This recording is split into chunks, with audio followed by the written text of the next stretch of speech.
Good evening to all of you. As usual, I have a brief opening statement. It will take about 5 to 7 minutes to read it. And after that, Dr. Gourav Vallabh will give the gist of it in Hindi, and then we'll take questions.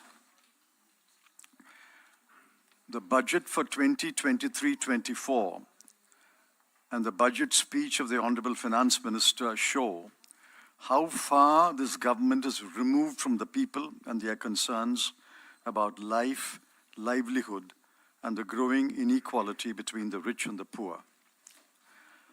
Let me begin by pointing out, with regret, that the FM has not mentioned the words unemployment, poverty, inequality, or equity anywhere in her speech. Mercifully, she has mentioned the word poor twice in her speech. I'm sure the people of India will take note of who are in the concerns of the government and who are not.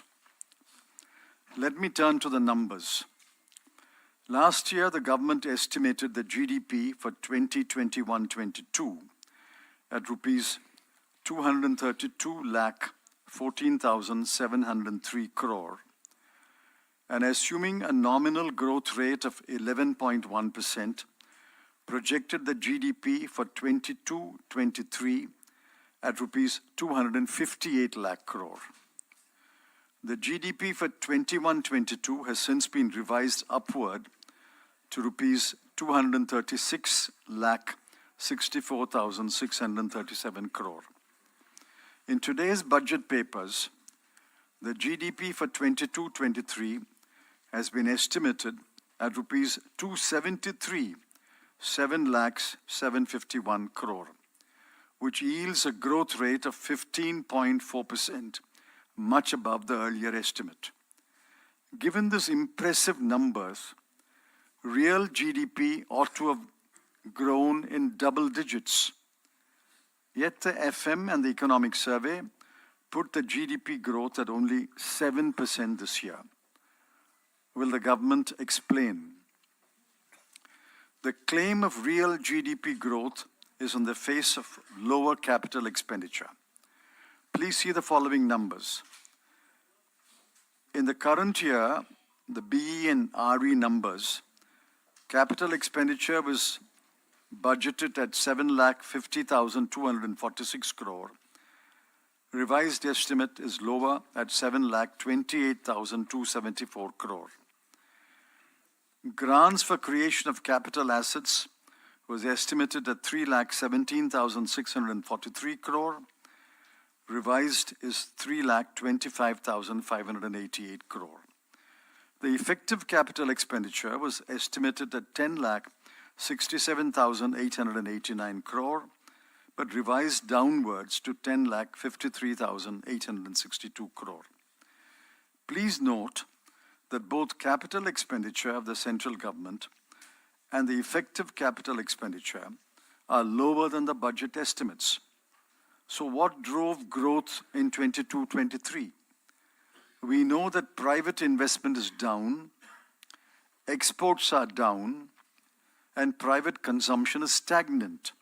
So how does the government explain the 7% growth in the current year?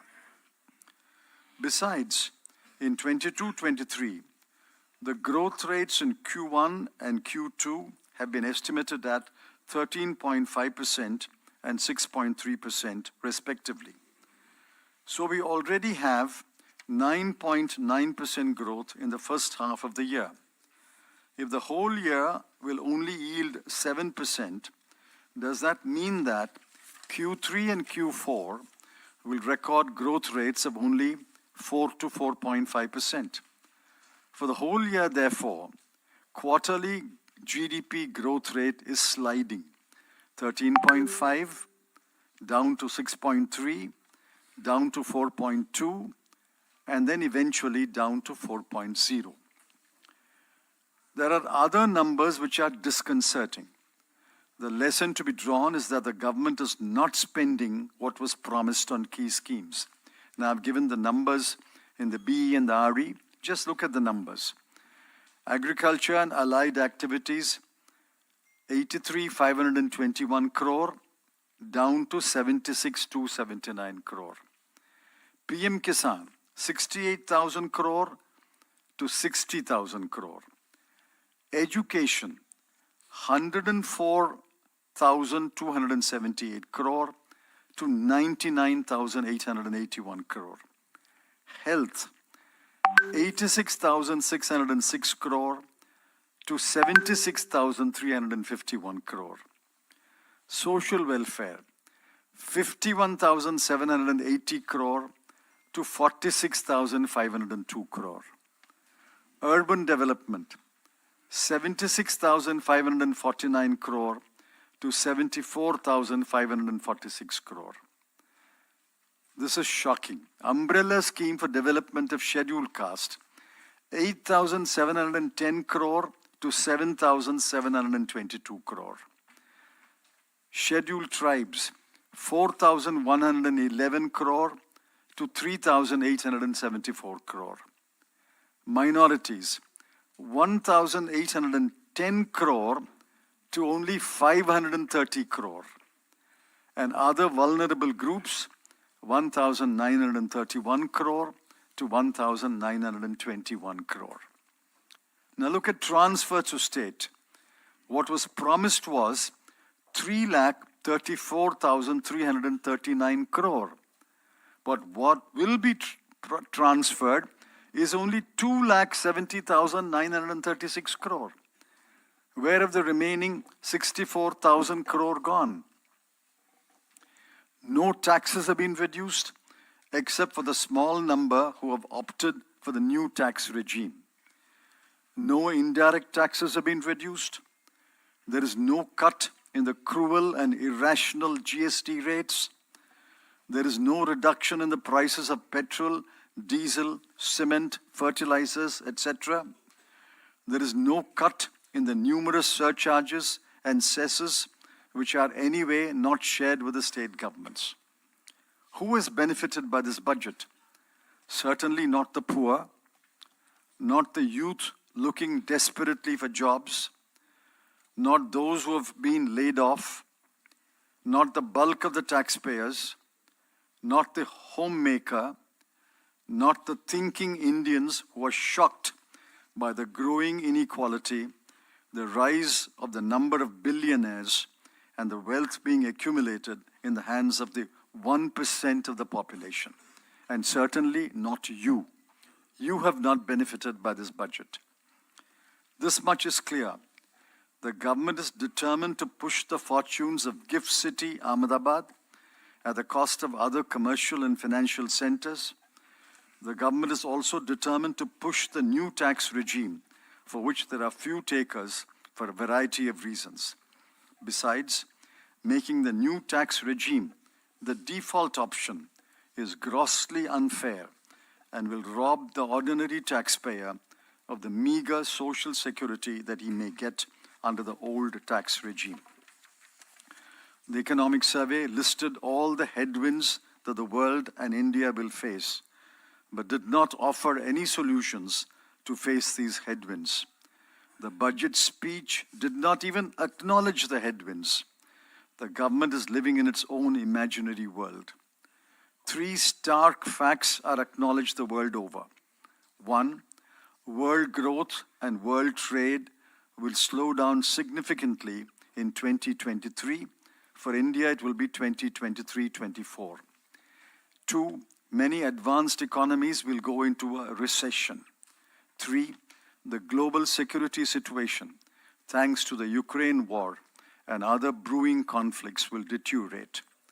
If all three materialized, what will the government do? What kind of burdens will that place on the people who are suffering owing to inflation and unemployment? There were no answers provided either in the Economic Survey or in the budget speech. This is a callous budget that has betrayed the hopes of the vast majority of the people.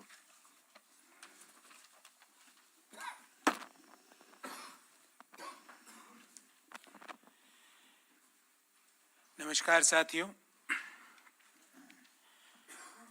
2023-24 का जो आम budget वित्त मंत्री जी ने प्रस्तुत किया, वो ऐसा बजट था जो भारत की आर्थिक समस्याएं जो हैं उसमें इस बजट में उन समस्याओं का कोई निवारण या उन समस्याओं को इंगित तक नहीं किया गया।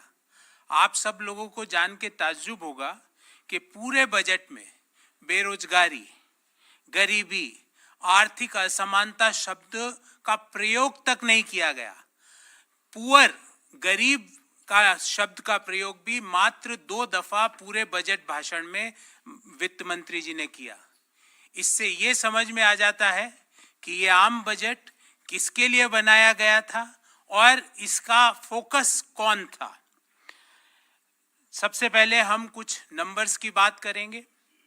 2021-22 में देश की जीडीपी 232,14,703 करोड़ वित्त मंत्री जी ने बताई थी और ये भी बताया कि नॉमिनल ग्रोथ 11.1% रहने की उम्मीद है।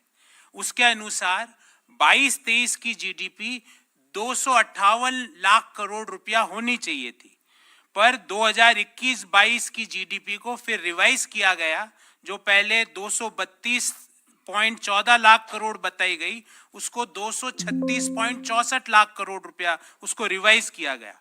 आज के बजट भाषण में जो मौजूदा वित्तीय वर्ष है 2022-23, इसकी जीडीपी 273 लाख करोड़ बताई।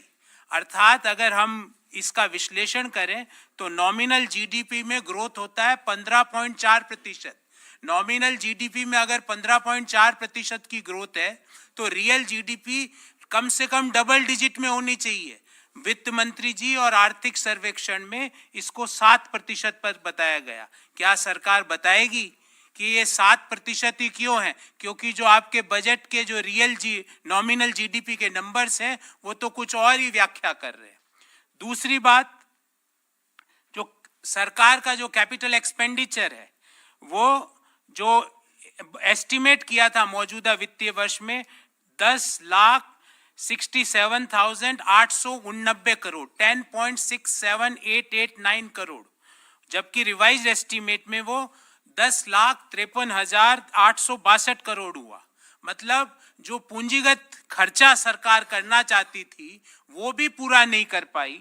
अब सवाल ये उठता है कि जब प्राइवेट इन्वेस्टमेंट गिर रहा है, एक्सपोर्ट्स गिर रहे हैं, प्राइवेट कंजम्पशन मोर और लेस स्थिर बना हुआ है, जो कैपिटल एक्सपेंडिचर है, पूंजीगत खर्चा है, वो गिर रहा है, तो ये 7% जीडीपी अचीव हुई तो हुई कैसे? इसका कोई व्याख्या इस बजट में नहीं दी गई। उसके अलावा जो मौजूदा वित्तीय वर्ष के 2 पहले क्वार्टर के जो रिजल्ट आए, 13.5% की ग्रोथ और 6.3% की ग्रोथ, तो पहले हाफ ईयर में देश की जीडीपी ग्रोथ हुई 9.9%।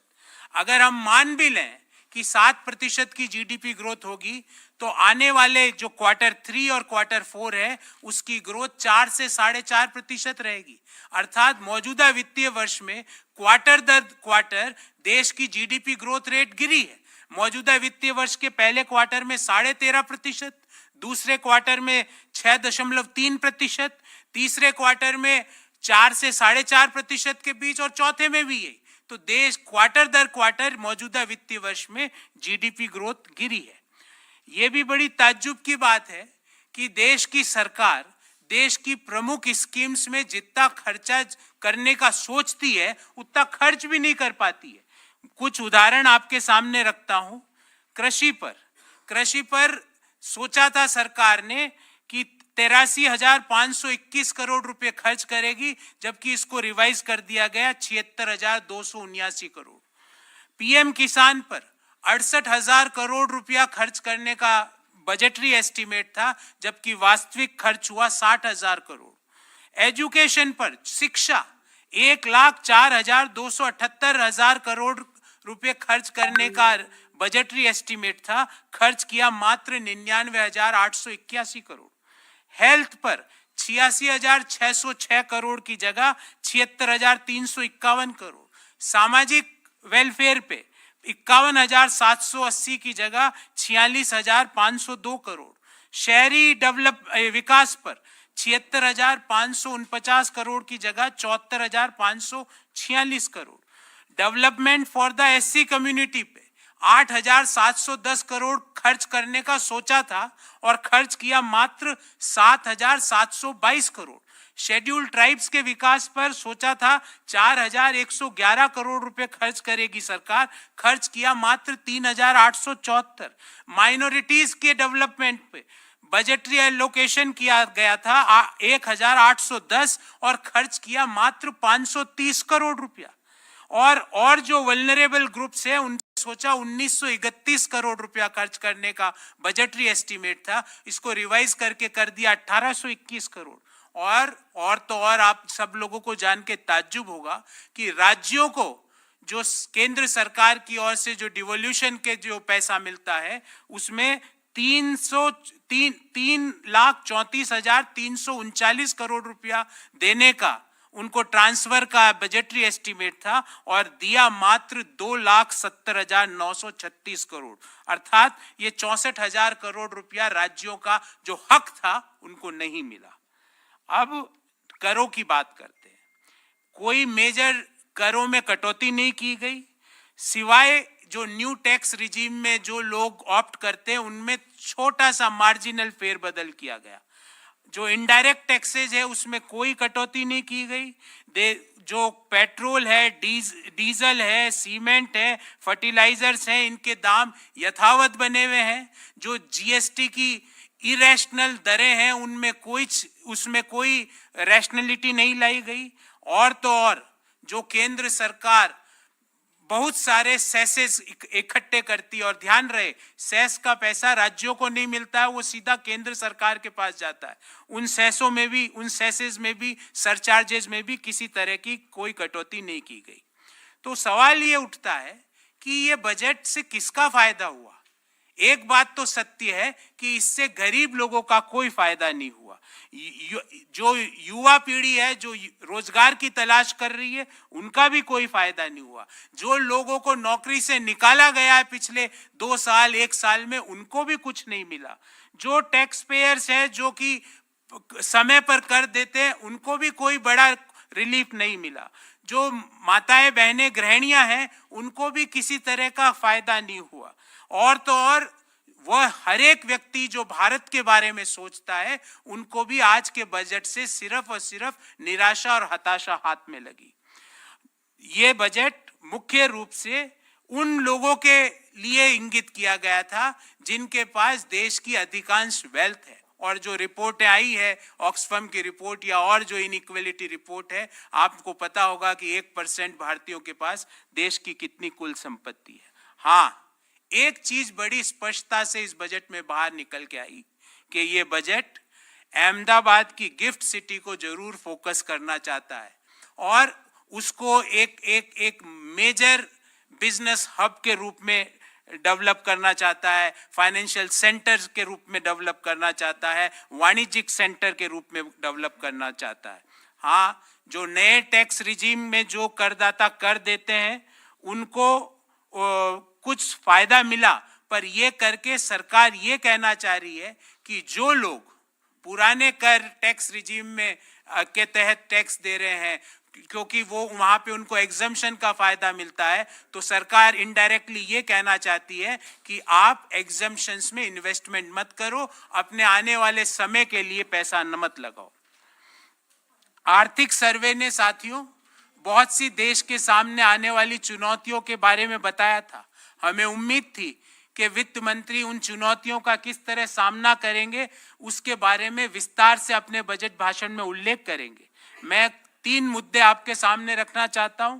पहला, जो 2023 का वर्ष है इसमें दुनिया की ग्रोथ और दुनिया की ट्रेड स्लो डाउन होगी, उसका भारतीय अर्थव्यवस्था पर क्या फर्क पड़ेगा, क्या इम्पैक्ट पड़ेगा, वित्त मंत्री जी इसके बारे में बिल्कुल खामोश थी। दूसरा, दुनिया की बड़ी अर्थव्यवस्थाएं रिसेशन में जाएगी, उसके कारण देश की अर्थव्यवस्था पर क्या फर्क पड़ेगा, इसके बारे में इस बजट में किसी भी तरह का उल्लेख नहीं किया गया। और लास्ट, जो जो वैश्विक सिक्योरिटी सिचुएशन है, उसके बाद जो और आगे आने वाले समय में और ज्यादा डेट्रियोट करेगी, उसके बारे में भी इस बजट में किसी तरह का उल्लेख नहीं है।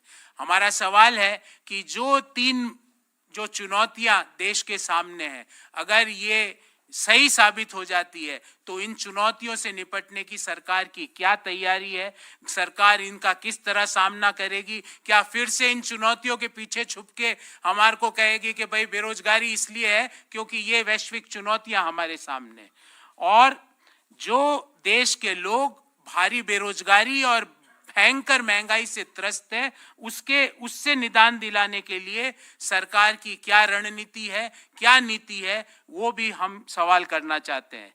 ये सारे सवाल ना तो कल जो आर्थिक सर्वे प्रस्तुत हुआ उसमें इन सवालों का उत्तर दिया गया, ना वित्त मंत्री के आज के बजट भाषण में इनका उत्तर दिया गया। तो हम यही कहेंगे कि देश के अधिकांश लोगों के लिए ये बजट उनकी आकांक्षाओं, इच्छाओं और उनकी उम्मीदों पर बिल्कुल भी खरा नहीं उतरा है।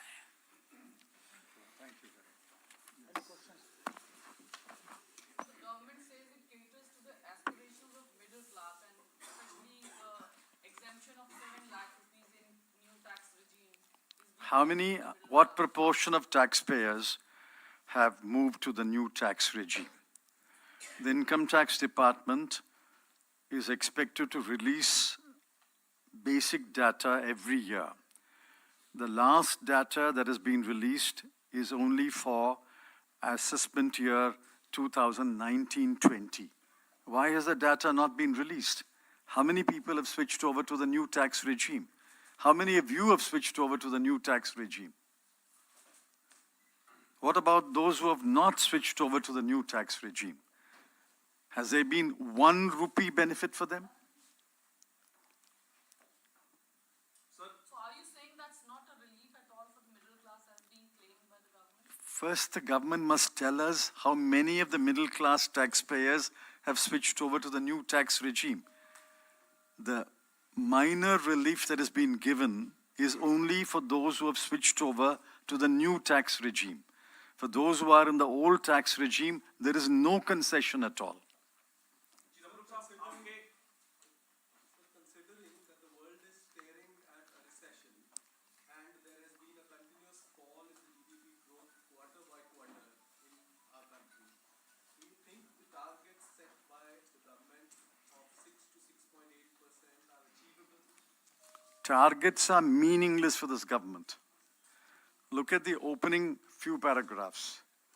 They say nominal growth this year has been 15.4%. But they say real growth will be 7%. Now, this is beyond my capacity to understand.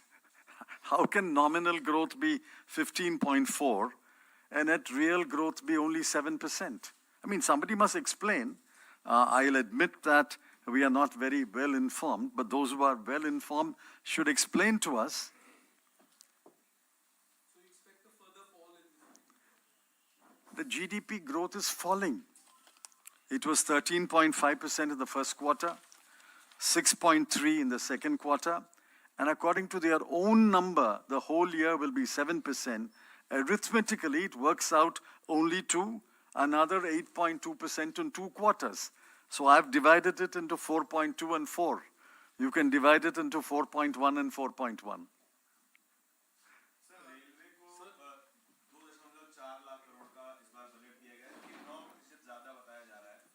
Allocation to railway There's been increase.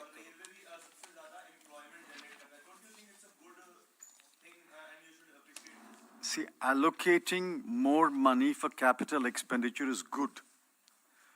Allocating more money for capital expenditure in railway is good. But look at the record of this government. It allocates money for capital expenditure, but spends 22,000 crore less. Will they be able to spend the additional allocation? That is the question. And how many jobs in the railways are vacant? How many exams of railways have been cancelled? So allocating money is not equal to spending the money, nor is allocating money equal to creating jobs. It's only when you actually spend the money and fill the vacancies, your objective will be achieved. Just a follow-up of the first question that Vijay asked. Do you think that by incentivizing the new tax regime, the government actually wants to move towards one system of and do away with the old tax regime? You are absolutely correct. That is their intention. But there is a simpler way of doing that. Just say, after 3 years or 4 years, all exemptions will come to an end. Why are you taking this circuitous route? Simply say all exemptions will come to an end, say by 2027 or 2028, and there becomes one tax regime then. Why do you have a exemption tax regime, a no exemption tax regime, and then say it's a default option? What is all this complicated exercise? The ultimate aim of the government is that tax exemptions should be abolished. Tax exemptions give some social security to the middle class today. If tax exemptions are abolished, then there must be another mechanism by which the taxpayer gets some social security. Sir Congress के सांसद कार्तिक चिदम्बरम जो आपके बेटे भी हैं उन्होंने तारीफ की है और उनके स्टेटमेंट की काफी चर्चा हो रही है आज जो टैक्स में कटौती हुई है उसकी उन्होंने तारीफ की है तो उस पर आप क्या कहते हैं? What's he saying? Karthik has said good things about this budget. Appreciated the budget. The tax exemption. He's welcomed the government's move of exempting 7 lakh rupees. That is his view. I don't know if he has moved to the new tax regime. I don't know. That is his view. Sir, how is the situation of the unemployment and the income inequality in the country after seeing the budget and the overall state of the economy? Because Dr. Farooq Abdullah and other opposition leaders have said that technically there is no middle class, people have been pushed towards the poor class or towards many of them towards poverty. See, 5.6 crore people have fallen below the poverty line in the last 3 years, thanks to the pandemic and other reasons. Now, to assume that the poor will remain poor and 1% of this country will accumulate the wealth, that's an assumption which we reject as a cruel, cynical assumption. You have to reduce inequality. You have to ensure that the middle class grows. You have to ensure that more people below the poverty line go above the poverty line. Please read the Azim Premji University report. Crores of people have been pushed below the poverty line. And whatever middle class there is, you are denying any relief to that middle class unless that middle class taxpayer moves to the new tax regime. And that is a paltry relief. If you do the calculations, and that will burden this statement, you do the calculation, there is really no benefit except in the middle two slabs. There is really no benefit even under the new tax regime.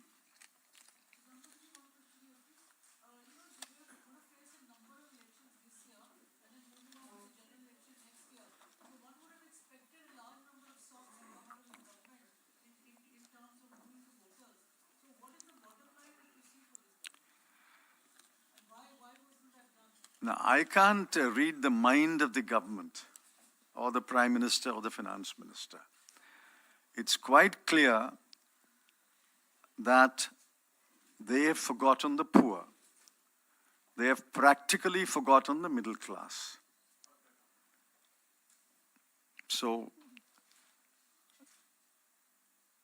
you can only conclude that they are relying upon other factors and other forces to win an election. Well, I don't know. This question should be put to the Prime Minister. Of course, I understand you will never give it an opportunity.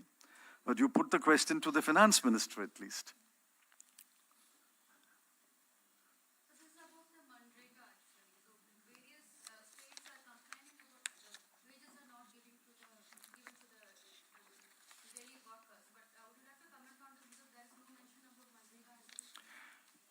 You see, what is promised is 100 days of employment a year.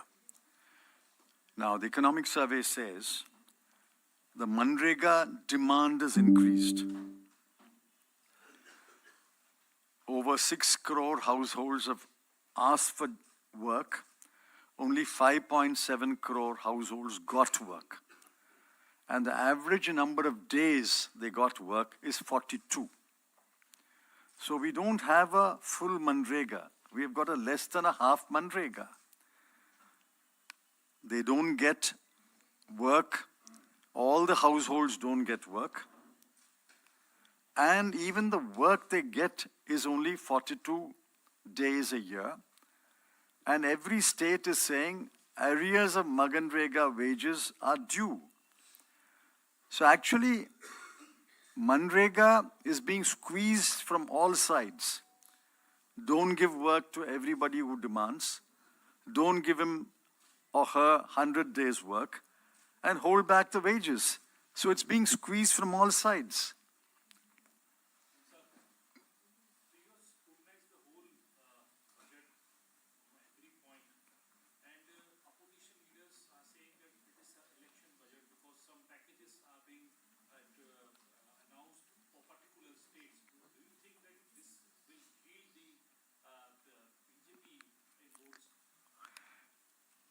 Well, I don't know what state got what. You have to, but you have to look into it. But the fact is that in 22-23, they promised to transfer 3,34,339 crore. They will transfer only 2,70,936 crore. What is the use of announcing packages if money is not transferred? They have transferred, or they will transfer by 31st of March this year, 70,000 crore less than what was promised. Now, this is the budget number. They can't transfer any more because once this budget is approved, they cannot transfer anything more than 2,70,936 crore. So the state should be asking, where is the money that you promised us? You promised to transfer 3,34,000 crore. You are transferring only 2,70,000 crore. That is the question which chief ministers must ask. And I hope they will.